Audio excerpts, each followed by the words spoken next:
یہ ایک سوال آیا ہے کہ مفتی صاحب تراویح کہاں سے ثابت ہے؟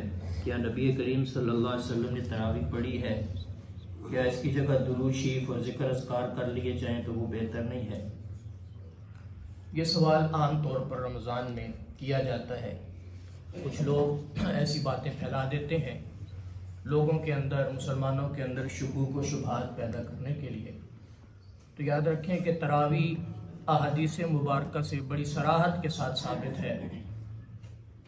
مسلم شریف کے اندر روایت ہے، اللہ کے نبی صلی اللہ علیہ وسلم نے فرمایا کہ من قام رمضان ایمانا واحتسابا غفر له ما تقدم من ذنبه، کہ جس نے ایمان کی حالت میں اور ثواب کی نیت کے ساتھ رمضان میں قیام کیا، اس کے پچھلے تمام گناہ معاف کر دیے جاتے ہیں۔ اور شارحین حدیث نے اس کے تحت لکھا ہے کہ اس سے مراد صلاۃ التراویح ہے۔ اسی طرح ابن ماجہ کے اندر ایک روایت ہے، نبی علیہ الصلوۃ والسلام نے رمضان المبارک کا ذکر کیا اور فرمایا کہ یہ اللہ کا مہینہ ہے، اللہ نے تم پر روزہ فرض کیا ہے اور میں نے تمہارے لیے اس میں اپنی سنت تراویح، سنت رات کے قیام کی چھوڑی ہے۔ اسی طرح ام المومنین سیدہ عائشہ صدیقہ رضی اللہ تعالیٰ عنہ فرماتی ہیں، بخاری شریف کے اندر روایت ہے، فرماتی ہیں کہ نبی کریم صلی اللہ علیہ وسلم نے مسجد نبوی کے اندر صحابہ کرام کو ایک رات نماز پڑھائی اور صحابہ کرام نے آپ کی اقتداء کی، اور دوسری رات آپ علیہ الصلوۃ والسلام نے جب تشریف لائے تو صحابہ کرام کی کثرت ہو گئی اور بہت زیادہ صحابہ کرام تشریف لائے، آپ نے پھر نماز پڑھائی۔ تیسری رات صحابہ جمع ہوئے لیکن حضور تشریف نہیں لائے۔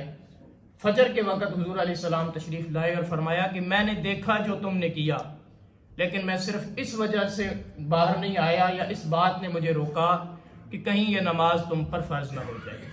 اسی طرح حضرت زید بن ثابت رضی اللہ تعالیٰ عنہ سے روایت ہے بخاری شریف کے اندر کہ نبی کریم صلی اللہ علیہ وسلم نے مسجد نبوی کے اندر ایک چھپر بنوایا چٹائی کا الگ سے، اور وہاں پر آپ علیہ الصلوۃ والسلام رمضان میں عشاء کے بعد قیام فرمایا کرتے تھے۔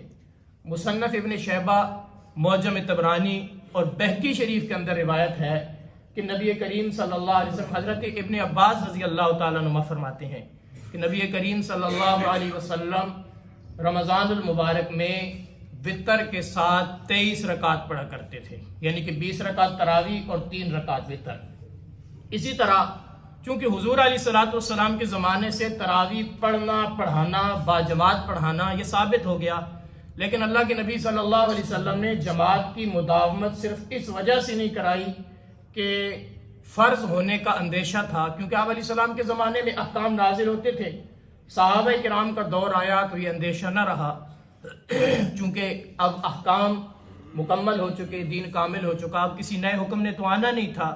تو چنانچہ حضرت عمر رضی اللہ تعالیٰ عنہ کے زمانے میں حضرت عبد الرحمن بن عبد القاری رحمۃ اللہ تعالیٰ علیہ مشہور تابعی ہیں، موطئ امام مالک کے اندر روایت ہے، وہ فرماتے ہیں کہ میں حضرت عمر کے ساتھ تھا، مسجد نبوی میں گیا تو دیکھا کہ صحابہ کرام چھوٹی چھوٹی مختلف جماعتوں میں نماز تراویح پڑھ رہے ہیں۔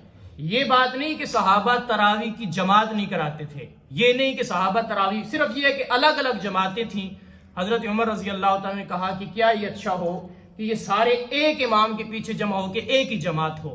تو حضرت ابی بن کعب رضی اللہ تعالیٰ عنہ کو امام بنا کر حضرت عمر رضی اللہ تعالیٰ عنہ نے ان کے پیچھے کھڑا کر دیا، اور سارے کے سارے صحابہ ان کی اقتداء میں صلاۃ التراویح پڑھا کرتے تھے۔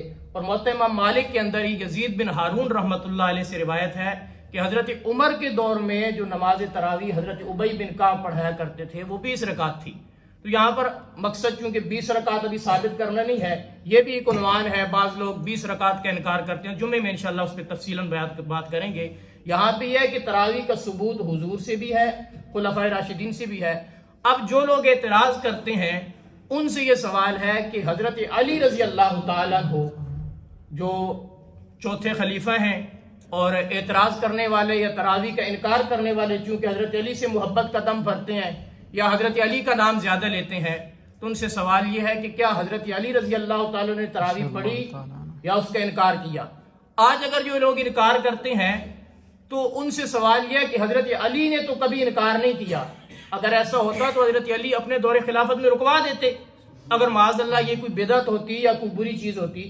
لیکن حضرت علی نے نہ صرف اس کو جاری رکھا بلکہ بہقی شریف کے اندر، مصنف ابن شیبہ کے اندر، مصنف عبد الرزاق کے اندر، اور اسی طرح علامہ ابن عبد البر کی کتاب ہے التمہید، ان کے اندر روایات موجود ہیں کہ حضرت علی رضی اللہ تعالیٰ عنہ اپنے دور خلافت میں 20 رکعت تراویح کا اہتمام بھی فرماتے، پڑھنے کا حکم بھی فرماتے، اور خود پڑھانا بھی حضرت علی کا ثابت ہے.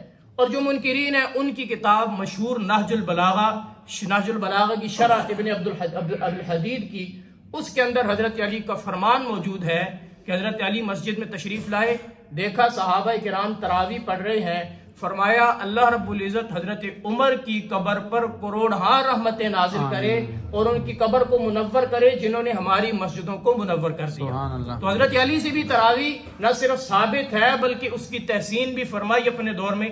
حضرت حسن خلیفہ بنے، انہوں نے بھی تراویح کو جاری رکھا، بند نہیں کروایا. اور اعتراض کرنے والے یا انکار کرنے والے بڑی ڈھٹائی کے ساتھ کرتے ہیں. تو ایک سوال، چونکہ سوال کرنے والے کرتے ہیں تو ہم بھی کر سکتے ہیں.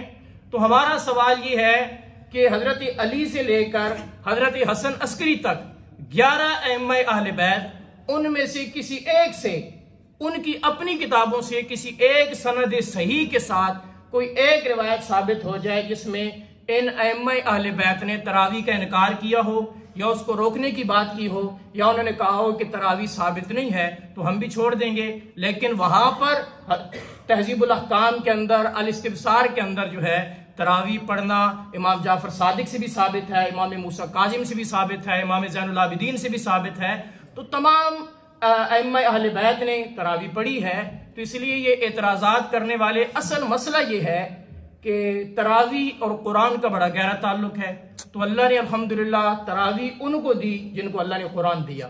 ہماری مسجد میں یہاں پہ الحمدللہ اس وقت 3 ختم ہو رہے ہیں، یہاں مسجد میں ہو رہے ہیں، مدرسے میں پڑھ رہے ہیں، اور وہاں بھی سننے والے 3 حفاظ کرام ہیں، یہاں پر بھی 3-4 حفاظ کرام ہیں. تو ہمارے ہاں تو الحمدللہ حفاظ کی کثرت ہے. جس جگہ پہ چلے جائیں تو کہیں ایسا نہیں ہے، بہت سارے حضرات حفاظ ایسے آئے ہیں کہ جی جگہ چاہیے، جگہ نہیں ملی، حافظ موجود ہیں، مسجدیں کم پڑ گئی ہیں. لیکن جو انکار کرنے والے ہیں ان بیچاروں کو جب تراویح کا نام لیں گے تو ظاہر ہے پھر حافظ بھی ضرورت پڑیں گے. تو حافظ نہیں تھے، انہوں نے خواہ مخواہ کہا کہ چلو یہ تراویح کا انکار کر دیں. بہرحال یہ ایک اعتراض آج کل بہت زیادہ گردش کر رہا ہے. اعتراض آیا تو اس کا سوال کا جواب دینا ہمارا حق بنتا ہے. ہم کسی کے مذہب کے بارے میں کچھ نہیں کہتے، لیکن جو ہمیں چھیڑے گا یا جو کہے گا کہ یہ ثابت نہیں ہے، یہ فلاں ہے، یہ فلاں ہے، تو ہم یقیناً اس کا حق رکھتے ہیں کہ ہم اپنے عقائد کا اپنا دفاع کر سکیں. تو الحمدللہ اس پر ڈھیروں اعتراضات موجود ہیں. رہی بات کہ 20 تراویح کہاں سے ثابت ہے، تو اس پر انشاءاللہ العزیز جمعہ میں تفصیلی بات ہوگی. اللہ رب العزت سے دعا ہے دین متین کی سمجھ اور اس پر عمل پیرا ہو. الحمدللہ رب العالمین والعاقبۃ للمتقین والصلاۃ والسلام علی سید الانبیاء والمرسلین.